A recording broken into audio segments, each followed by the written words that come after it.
नमस्ते दोस्तों। आज मैं आपको सुनाने जा रहा हूं एक ऐसी घटना जिसने मेरे होश उड़ा दिए थे। ये बात 2018 की है, जब मैं एक छोटे से कस्बे में रहता था। मेरा घर एक पुरानी कॉलोनी के आखिरी छोर पर था, जहां रात में सिर्फ स्ट्रीट लाइट्स की हल्की सी रोशनी और कुत्तों का भौंकना सुनाई देता था। उस कॉलोनी में ज्यादातर पुराने मकान थे, जिनमें से कुछ तो सालों से खाली पड़े थे।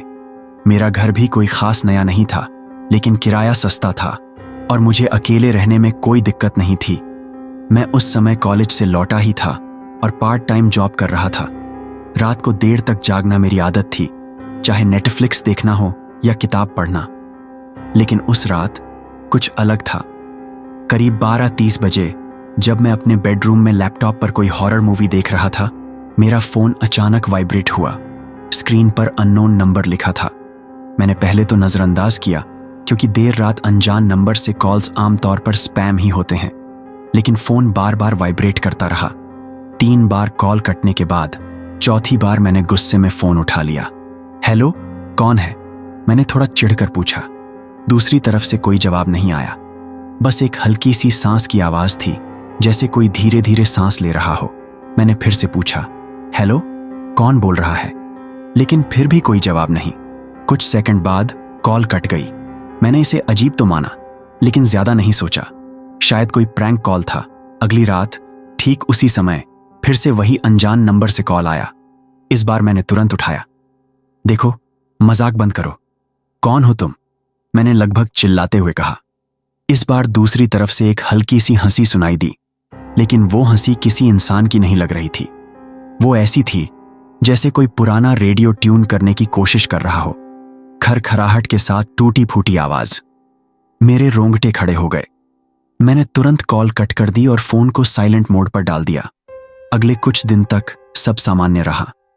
मैंने उस कॉल को भूलने की कोशिश की, लेकिन मन में एक अजीब सा डर बैठ गया था। फिर एक रात करीब 1 बजे मेरे घर का लैंडलाइन फोन बजा। यह अजीब था, क्योंकि मैंने उस लैंडलाइन का इस्तेमाल शायद ही कभी किया था और नंबर तो किसी को पता भी नहीं था।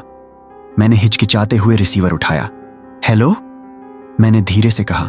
इस बार दूसरी तरफ से एक आवाज आई। वो गहरी, टूटी फूटी और बेहद ठंडी थी। तुम यहां क्यों हो? उसने धीरे धीरे कहा। मेरे हाथ पैर ठंडे पड़ गए। मैंने फोन को कांपते हाथों से रख दिया और तुरंत सारे दरवाजे खिड़कियां चेक की। सब कुछ बंद था, लेकिन मुझे ऐसा लग रहा था जैसे कोई मुझे देख रहा हो। उस रात मैं सो नहीं पाया। अगले दिन मैंने अपने एक दोस्त को यह सब बताया। उसने हंसते हुए कहा, अरे, कोई बच्चा मजाक कर रहा होगा, तू इतना डर क्यों रहा है? लेकिन उसकी बातों से मेरा डर कम नहीं हुआ। मैंने उस लैंडलाइन को डिस्कनेक्ट करवा दिया और अपने मोबाइल का नंबर भी बदल लिया। कुछ हफ्ते बीत गए और सब ठीक लग रहा था। लेकिन एक रात जब मैं देर से घर लौटा, मेरे दरवाजे पर एक पुराना गंदा सा कागज पड़ा था।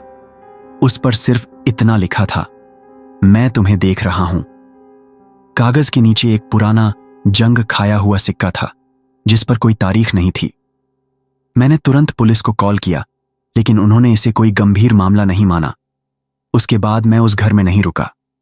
मैंने अपने सामान पैक किए और शहर के दूसरे हिस्से में एक नया किराए का मकान ले लिया। लेकिन आज तक मुझे नहीं पता कि वो कॉल्स कौन कर रहा था और वो कागज किसने छोड़ा। कभी कभी जब रात को सन्नाटा होता है, मुझे लगता है कि कोई मेरे फोन की तरफ देख रहा है, जैसे वो फिर से कॉल करने वाला हो।